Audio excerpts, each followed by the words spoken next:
C'est un vaste sujet, ça.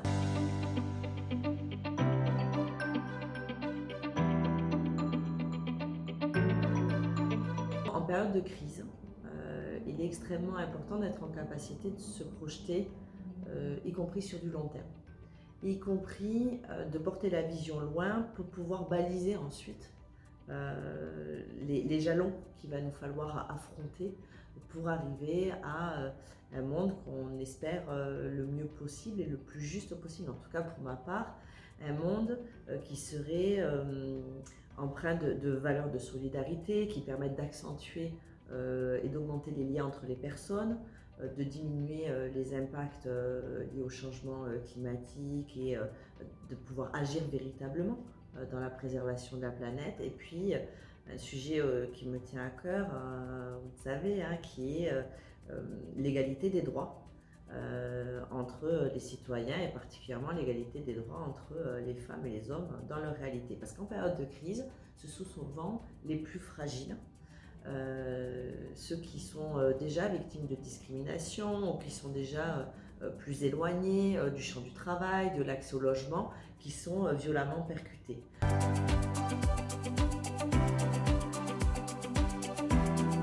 Je crois que le rôle de la politique, c'est d'être en capacité justement de rétablir ces égalités qui doivent se faire entre les femmes et les hommes.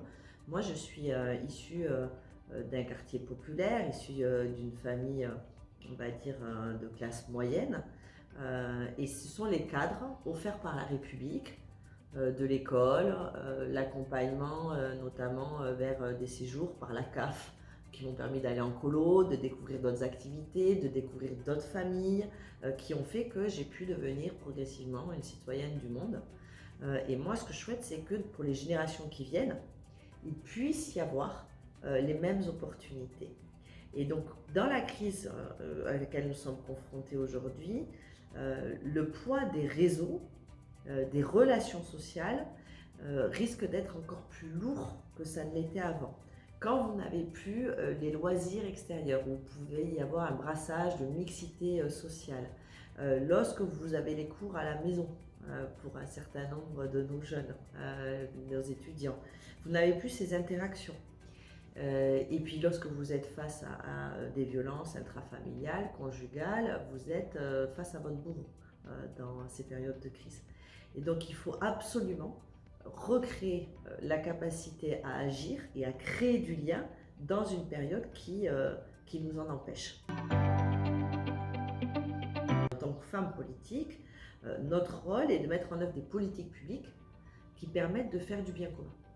Je suis absolument convaincue de cela, qui permettent de structurer une filière économique, qui permettent de faire interagir des chercheurs, des scientifiques avec des industriels et des entreprises pour trouver de nouvelles solutions, pour innover, de faire en sorte que ce qu'on produit se fasse dans le respect de règles environnementales, de faire qu'on consomme local, parce que quand on consomme local, il y a moins d'impact d'empreinte carbone, parce que vous n'avez pas le transport. Bref, c'est tout ça qu'il nous faut repenser. Mais pour ça, il faut être très nombreux à vouloir construire ensemble. Les politiques, qui sont responsabilités, donc issus de la démocratie représentative, mais également les citoyens, qui pour certains ont envie de prendre en main leur destin et à qui il faut que le politique accepte d'ouvrir des champs de construction de politiques publiques communes. Moi, c'est ce que j'essaie de faire dans la pratique politique qui est la mienne. C'est ce que nous faisons aussi avec Carole Delga quand on met un certain nombre de concertations, de méthodologies de vote participatif ou de budget participatif citoyen pour mettre en place des politiques publiques régionales. Je crois aussi que c'est donner à chacun les moyens de s'intéresser à la chose publique. On n'a pas tous le même niveau d'information. Les médias, je ne parle pas du vôtre, mais il y a peu de diversité d'informations. Les chaînes d'information continues aujourd'hui n'offrent pas forcément des données dont les citoyens peuvent s'emparer sur des trajectoires au long cours. On est beaucoup sur l'actu chaude, comme ils disent, qui tourne en boucle, qui est assez anxiogène du reste, et on ne se projette pas beaucoup dans le fameux monde d'après sur lequel vous m'interrogez. Il y a eu en début de crise un certain nombre de tribunes sur un monde d'après plus désirable, où on parlait de souveraineté industrielle, de consommer local, de protection de la planète. Il faut faire en sorte quand même que tout ça ne soit pas des discours incantatoires où quelques personnes éclairées signent des tribunes avec un ensemble de signatures de gens finalement qui vont bien et que ça ne se traduise pas du tout dans la réalité quotidienne de la majorité de nos concitoyennes, nos concitoyennes. Moi, je mesure à quel point c'est insupportable pour beaucoup de gens qui sont en situation de précarité, que de se dire qu'il y a des grands penseurs du monde d'après, qui vont plutôt bien, avec un certain entre-soi, qu'il y a des médias qui annoncent des plans de soutien avec des milliards d'euros, sans que, au quotidien, dans sa réalité, on ait le sentiment qu'on puisse accéder au moindre premier euro de ces milliards annoncés, et sans qu'on ait le sentiment qu'on est pris en compte ou même consulté sur le monde d'après que certains édictent comme plus désirable. Et je crois que c'est là qu'on creuserait une rupture entre des populations, qu'on ferait aussi le lit des extrêmes, et particulièrement de l'extrême droite. Et ça me préoccupe beaucoup. Dans la période dans laquelle on est, mettre de la sérénité, de la cohésion doit être une priorité pour les responsables politiques. Et pour ça, il faut donner des outils. Il faut donner de l'information, il faut donner de la capacité à agir. Il ne faut pas simplement consulter, il faut revenir devant les gens en disant vous avez pris du temps pour contribuer, pour réfléchir avec nous. Voilà ce qu'on retient de vos propositions et voilà pourquoi on ne retient pas ces propositions-là. C'est ce que nous avons fait quand on a construit un texte qui s'appelle le Pacte Vert ou le Green New Deal. Il y a eu 100 citoyens tirés au sort qui ont travaillé sur ces questions. On a retenu un peu moins d'une centaine de propositions, ils en avaient fait beaucoup plus. Et moi, j'ai trouvé nécessaire qu'on puisse leur dire pourquoi on ne retenait pas tout. Qu'on leur demande qu'est-ce que vous voulez soumettre au vote d'autres citoyens que les 100 qui ont travaillé dessus. Et ils ont décidé ce qu'ils voulaient soumettre au vote. Il y a eu 20 000 personnes qui ont voté. 20 000, ce n'est pas 6 millions. 6 millions, c'est le nombre d'habitants de notre région. Mais ça devient déjà plus représentatif qu'ici nous avions décidé à 4 dans un coin de table. Et donc, évidemment, c'est perfectible. Cette manière de consulter et d'associer les citoyens à la décision. Mais il faut déjà s'engager dans une trajectoire pour le faire. Or, je constate que dans un moment où on devrait multiplier ce genre d'initiative, ça ne se fait pas vraiment. Il y a même des interrogations sur la tenue de scrutins électoraux. Alors moi j'entends parfaitement les risques sanitaires et je suis très préoccupée parce que en Occitanie, on avait été relativement préservé et là, depuis quelques jours, on a des taux d'incidence graves et on arrive à des niveaux de contagiosité assez importants. Pour autant, je pense qu'il ne faut pas confiner la démocratie, qu'elle soit électorale ou qu'elle soit du quotidien. Parce qu'autrement, il y aura un schisme entre les besoins de nos populations et ce qu'on doit faire au service de nos populations.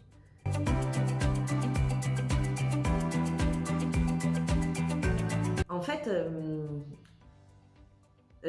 moi, il y a l'engagement, et donc ce que vous définissez comme solution de femme politique, c'est consubstantiel à moi. La question de l'engagement, elle est chevillée au corps depuis que je suis petite, en fait. Le fait qu'en tant que femme, je n'accepte pas les inégalités avec les hommes, ça a été plus jeune femme de voir que, alors que j'étais engagée dans la lutte contre le racisme et les discriminations raciales, je pouvais avoir des copains qui discriminaient leurs sœurs parce qu'elles étaient filles et que donc ils passaient de discriminés à discriminants. Et donc en fait ces questions d'engagement sont finalement le guide, enfin mon fil rouge de vie en matière d'égalité. Donc en tant que femme demain, c'est cette question de l'égalité, d'égalité d'accès à l'emploi, d'égalité d'accès au logement, d'égalité des droits dans la société, le fait que je souhaite en tant que maman, j'ai la chance d'avoir une fille et un garçon, Je souhaite qu'ils aient la plus grande liberté chacun de choix, de ce qui les rendra heureux et autonomes dans notre société. Je souhaite qu'il y ait une sororité plus importante dans notre société, que des femmes en situation de responsabilité, comme j'ai la chance de l'être aujourd'hui, tiennent la porte ouverte à d'autres femmes et ne se satisfassent pas d'être la seule femme en position de pouvoir parmi les hommes, et que ça pourrait leur donner le sentiment absolument faux que d'être valorisée par cette singularité. C'est justement le collectif qui fait la force. En tant que femme, c'est